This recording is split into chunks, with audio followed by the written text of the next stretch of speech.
Thank you for joining me today. I am so excited to share some information with you about copyright. Today, the essential questions we will be asking are, what is copyright, and how do I use copyright as a responsible digital citizen? By the end of our time together, you should be able to define and discuss copyright.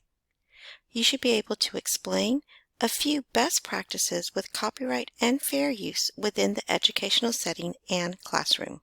Let's review a few key ideas regarding copyright. As we get ready to dive in, please have your student interactive notebooks handy to take notes and jot questions you might have as we go. So, what is copyright? Copyright is the legal protections given to original creative work. Copyright can be applied to text, visuals, audio, and videos. A couple of fun facts about copyright. Did you know that once you create an original work, it can be considered copyrighted? Even those doodles you make in your notebook can be a part of copyright. Another cool fact. Did you know that information you find on the internet could be copyrighted, even if it's not stated on the web page? Do you see that cool image on the right of your screen? This is the universal symbol for copyright. I'm sure you've seen it before. If not, you should be on the search for it to find any cool copyright materials. You may be asking yourself, why was copyright originally created? Well, copyright was originally created to promote and encourage learning and sharing of creative work, while also encouraging all people to be more creative overall. The hope was that if everyone continues to create and share their work, they do not have to have a fear that it will be stolen or used in any way that they don't want, because it would be protected by copyright laws. So here's the beauty of copyright. When you make an original work, you get to decide who can make copies of the work, who can distribute those copies, who can display or perform your creative work, or who can even make spin-offs of this work you have created. Now, you may also be wondering if there is anything that does not fall under copyright, and there is. There are a few things not subject to copyright laws, such as ideas, facts, procedures, and government documents. Ideas like the sky is blue, or the grass is green, or facts like the earth has one moon. These do not fall under copyright restrictions. There is another exception or allowable use of copyright materials. This is called fair use guidelines. Small portions of copyrighted work can be used by teachers and students when properly cited. When deciding if something is fair use, there are 4 things that must be considered. First, you must consider the purpose of the use and ask yourself, why do you want to use this particular copyrighted item? Second, you need to figure out the nature of the publication and what is the material you're using, and is it suitable and the only material available for your project? Third, you need to examine the amount of the item you're asking to use. How much of the work are you planning on using? And finally, the 4th thing you must consider is the effect on the market. What economic harm are you or could you cause by using this copyrighted material? All these things must be considered to determine whether your use of a copyrighted material is considered fair use under the Fair Use Guidelines. There are also items that do not have copyright restrictions. The public domain are creative materials that are not protected by copyright and other such property laws. These items are owned by the public and therefore can be used by anyone without restrictions. Another set of creative materials that individuals have been given permission to use are those with Creative Commons licenses. Creative Commons licenses give everyone from individual creators to large institutions a standardized way to grant the public permission to use these creative works under copyright law. On the left, you can see the various types of Creative Commons licenses that are available. If you notice, all of the licenses have the symbol of a person. This requires the user to give attribution to the creator. Each symbol tells how the work may be used. The equal sign means no derivative works can be made of this creative work.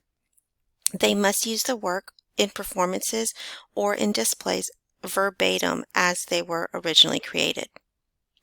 Then you have the symbol with an arrow. This says share alike. Others can distribute your work only under a license that is identical to the one that you have chosen for your work. And the crossed out money symbol?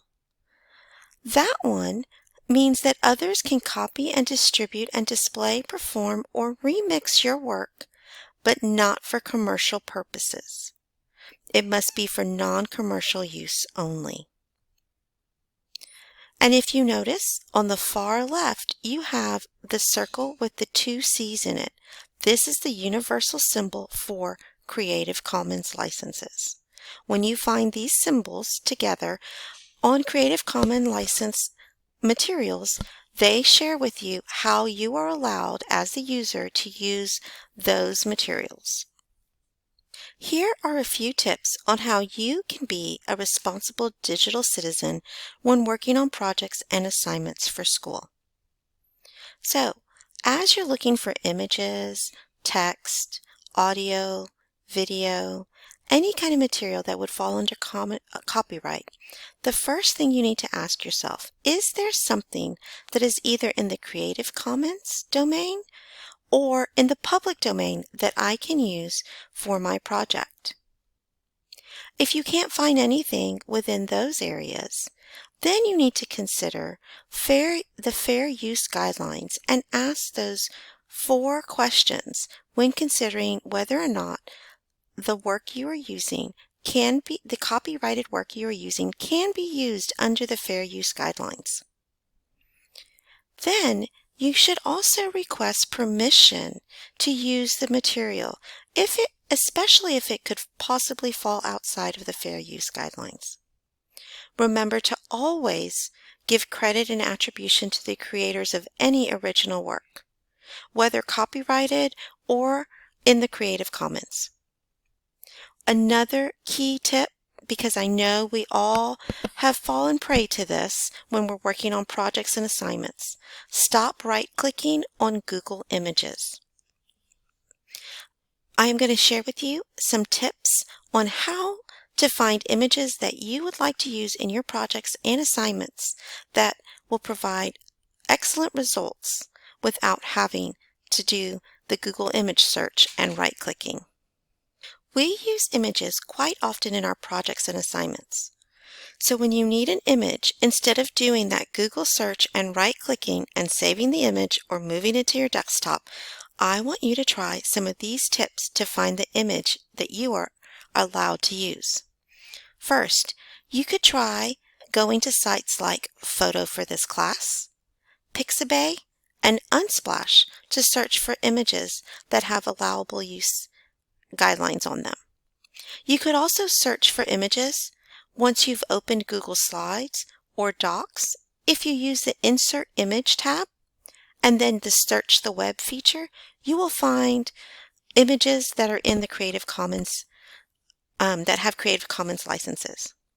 Another great option is to get your creative juices flowing and take your own photos that would work well in your projects. We have discussed many different things regarding copyright. Now it is time to review and test our knowledge of copyright with this self-check quiz. Question 1. True or false? Music, movies, and video games can be copyrighted. True. All original creative works can be copyrighted. Movies, music, and video games are no exception. Question 2. Work in the public domain are free to use by anyone. True. Work in the public domain can be used by anyone and are not under copyright law. Question 3. Students and teachers can use copyrighted material for educational purposes with no limits or restrictions. True or false? False. Students and teachers must use the Fair Use Guidelines when determining whether they can use copyrighted material. Next question. True or false? Facts and ideas are copyrighted. False. Facts, ideas, procedures, and government documents are not copyrighted. Final question. True or false? If I need an image for a project, I can just search Google Images and right-click on any image I find and save it and use it as I see fit. False.